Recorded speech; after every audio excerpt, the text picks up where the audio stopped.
"Sir, access to this tower is restricted. You'll need a confirmed appointment and formal business attire." "Your name isn't listed," the security officer said plainly, his eyes scanning the older man's plain jacket and worn trousers with disinterest. Frank Larson, 71, held up a slightly wrinkled printout of an email invite. "I do have an appointment. Top floor, Veterans Advisory Council session." The guard barely glanced at it. "Doesn't matter what that says. You don't meet the building's protocol. Step aside." Frank didn't protest, just exhaled softly and moved away from the grand glass doors. 3 minutes later, the express elevator dinged and someone stepped out, radiating authority. The moment he saw Frank standing outside the checkpoint, his expression shifted sharply. If you believe real authority earns respect rather than demands it, type honor below. Frank Larson had witnessed grander entrances than the polished lobby of Omnicorp Tower. He had maneuvered through jungle canopies, desert expanses, and chaotic battlefield aftermaths, now reduced to footnotes in classified files. Command Sergeant Major, retired, was his rank, earned through 3 decades of service, ending in positions where his tactical expertise and calm under fire were legendary among a select few, though unknown to most. These days life was quieter.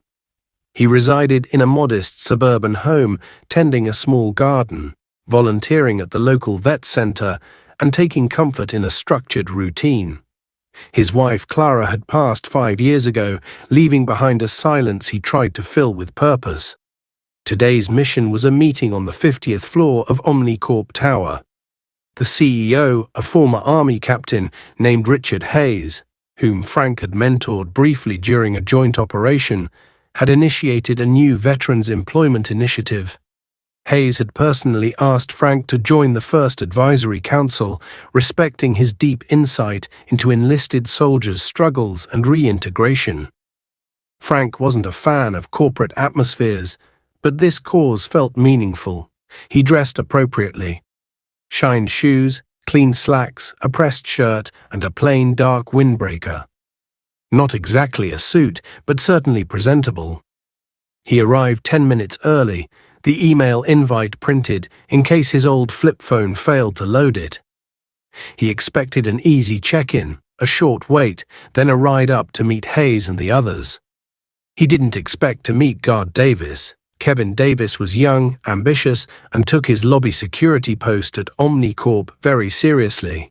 He liked the tailored uniform, the authority it implied, the strict separation between those granted access and those kept out.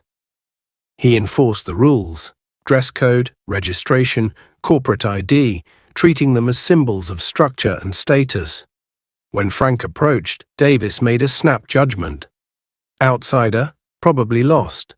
Maybe a courier using the wrong door, or someone just looking for the restroom. The basic jacket, the age, the lack of visible wealth. It all screamed, "Doesn't belong, can I assist you?" Davis asked, his tone a mix of trained politeness and quiet suspicion.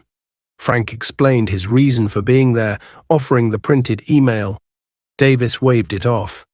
"Sir, anyone can print something. You're not listed for a visitor pass, and tower policy requires formal business wear for access to upper levels. That jacket doesn't make the cut." "But Mr. Hayes, the CEO invited me personally," Frank replied evenly, suppressing frustration. "He's expecting me. Could you try calling his office?" Davis rolled his eyes mentally. "Call the CEO for this guy? Not happening. The CEO's staff doesn't deal with lobby issues, sir. Rules are rules. Without proper attire and pre-check, I can't let you in." He gestured idly toward the doors. "Please reschedule, or have your contact arrange things correctly." Frank looked into the guard's blank face, noting the firm posture. He recognized the type, someone more concerned with enforcing minor power than exercising judgment. No point arguing. He checked his watch. Meeting began in 5 minutes. He attempted Hayes's number from his outdated phone. It went to voicemail. Hayes was likely already in the briefing. Frank sighed. This wasn't the start he had pictured. He stepped back from the desk, standing near some tall decorative plants along the lobby's edge, hoping Hayes or an assistant might appear. Davis watched him walk off, a small smirk appearing. He'd upheld the standard. He turned back to his screen, deliberately ignoring the elderly figure now waiting awkwardly near the front. Just another piece of background noise in his controlled space. Frank waited calmly, watching the steady stream of people in the lobby, professionals in tailored suits, carrying briefcases, swiping badges smoothly. They walked with a confidence that underscored his own in-between status, stuck between entry and exclusion. He wasn't upset, just tired. He'd faced tougher walls than an eager security guard. Still, the easy dismissal stung. The idea that his look alone made him unworthy. He thought through his choices. He could leave, call Hayes later, explain. But this initiative felt too important. He had committed. He scrolled through contacts. Hayes, unavailable. The project coordinator, probably already upstairs. Then he remembered General Marcus Thorne, retired. His last commanding officer from his final deployment, now on Omnicorp's board. Hayes had said Thorne might join the meeting, schedule permitting. Thorne was old school. Valued grit over polish. Possibly. Frank pulled out his phone again, locating the private number.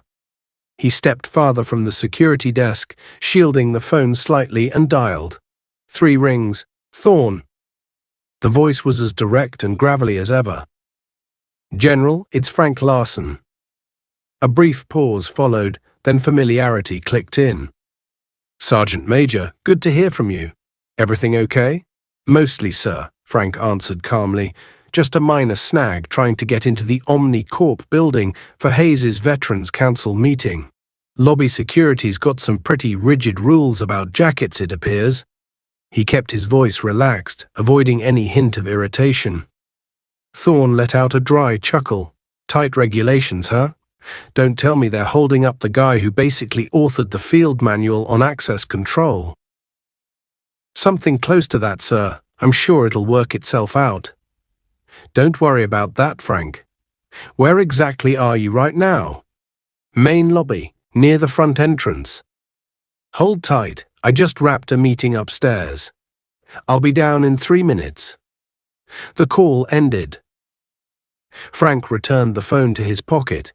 He hadn't anticipated Thorne stepping in personally, but it didn't completely surprise him either. Thorne didn't tolerate red tape, especially not when it affected his own.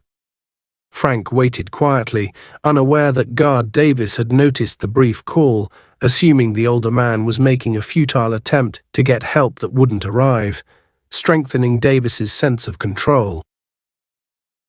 Almost precisely 3 minutes later, the express elevator chimed softly and the polished doors opened.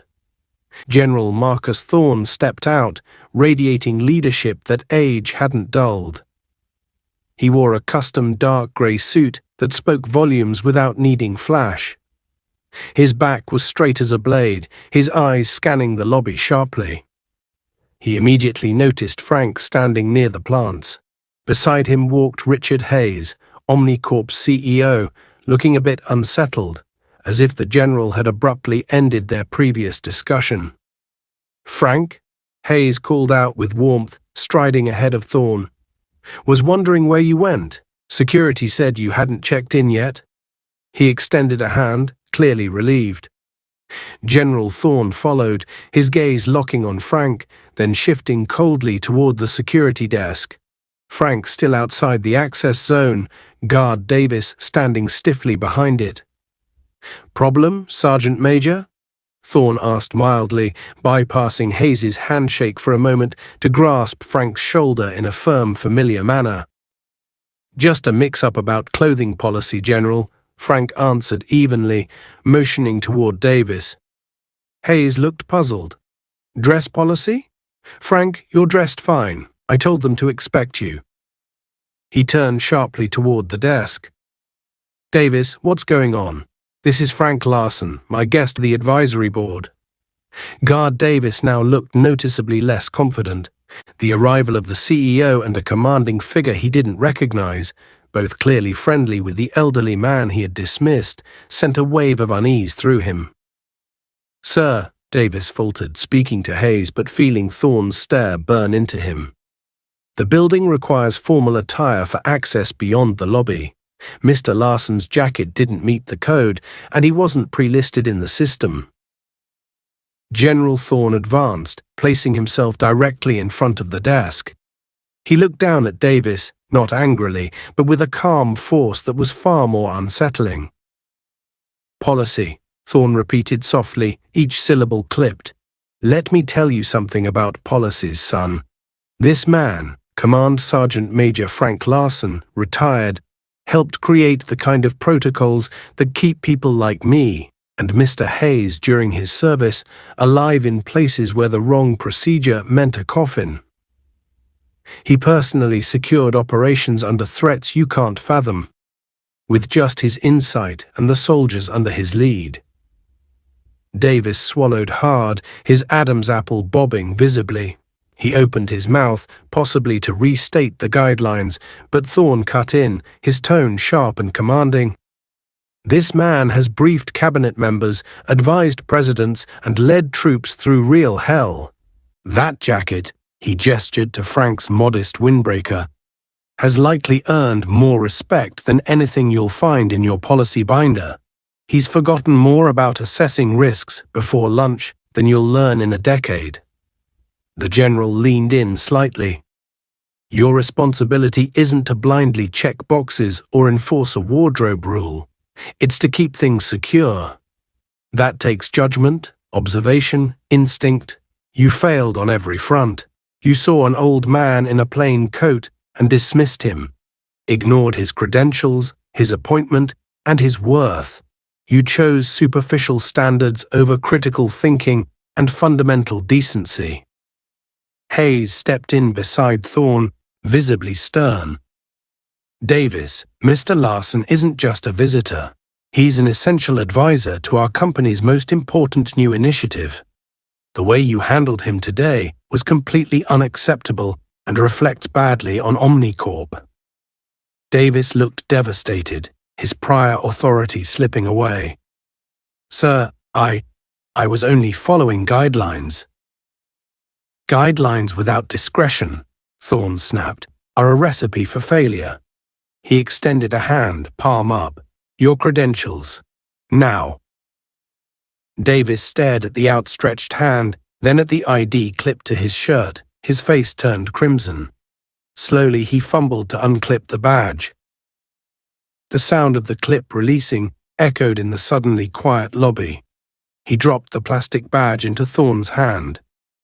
"You're relieved of duty while we review this incident and evaluate your fitness for this post," Thorne said coolly.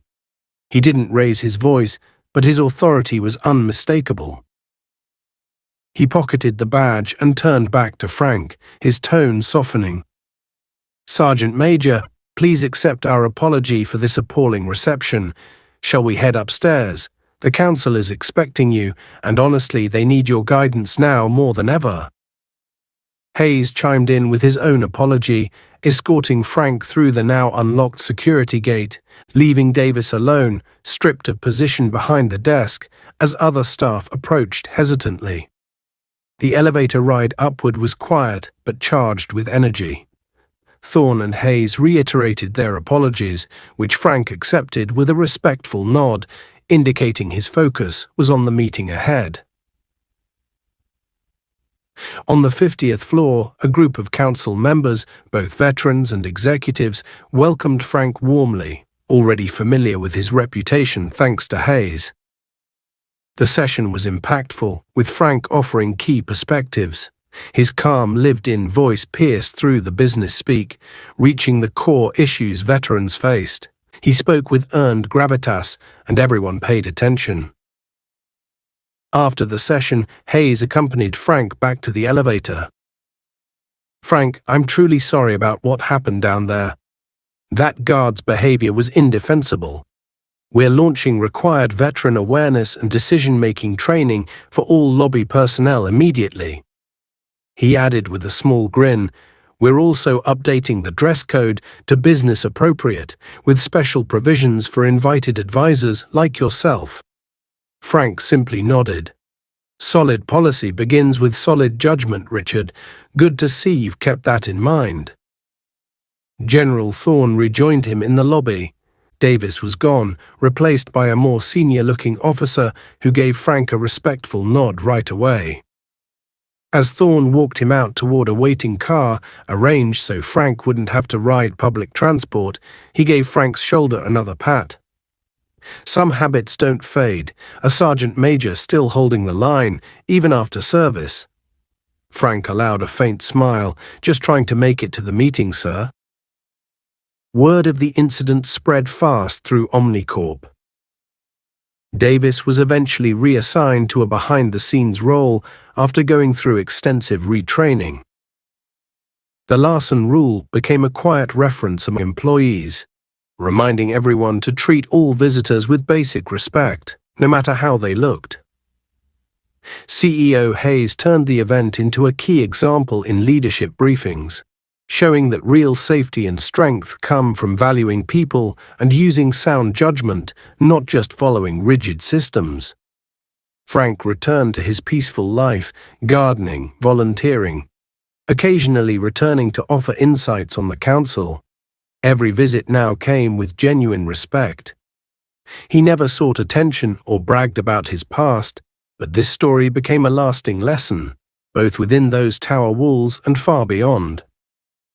Never judge someone by their clothes. Real leadership and dignity often move quietly, shown not through titles or wealth, but by character and the respect they naturally command. Because what defines someone isn't the uniform they wear today, but the impact they left behind. Subscribe to this channel if you believe true respect must be earned, and that real heroes should be honored, wherever they go.